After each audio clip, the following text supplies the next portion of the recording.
I lost a lot of things because of doing these drugs, and even I lost a lot of money. अलग अलग तरह के नशे की आदत हमारे बच्चों और युवाओं को अपनी तरफ तेजी से खींच रही है और नए भारत की युवा ताकत पतन की तरफ बढ़ रही है।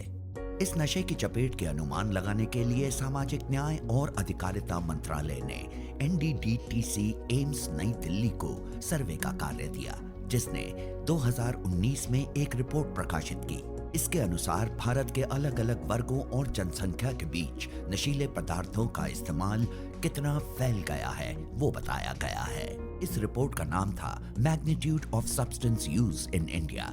ये चुनौती नए भारत के आंख में आंख डाले घूर रही थी। नशीले पदार्थों के उपयोग उपचार की सुविधाओं की कमी को दूर करने के लिए 125 ATF सामाजिक न्याय अधिकारिता मंत्रालय के द्वारा प्रारंभ करने का काम भारतीय आयुर्विज्ञान संस्थान एम्स को सौंपा गया है। ATF में यदि रोगी भर्ती होना चाहता है तो वो अपने स्वयं के विवेक के आधार पर उसको भर्ती किया जाता है, उसकी इच्छा के आधार पर, और ज़्यादातर वहाँ पर 3-4 सप्ताह रखा जाता है। उसके आधार पर, इस सलाह के आधार पर कि जब उसको आवश्यकता होगी तो बाह्य पेशेंट के रूप में आकर वो अस्पताल से अपनी सेवाएं ले सकता है।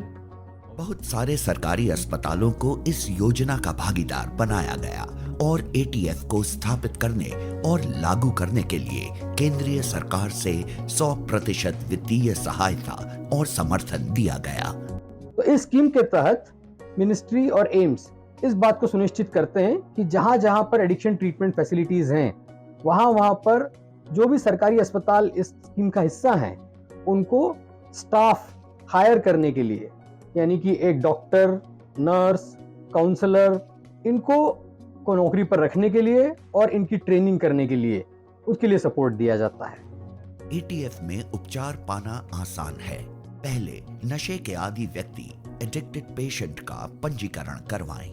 इसके दौरान डॉक्टर और काउंसलर्स मरीज की जांच, असेसमेंट करते हैं, जिसके आधार पर उपचार का प्लान तैयार किया जाता है और सुनिश्चित किया जाता है कि व्यक्ति के साथ बराबर जुड़ाव बना रहे।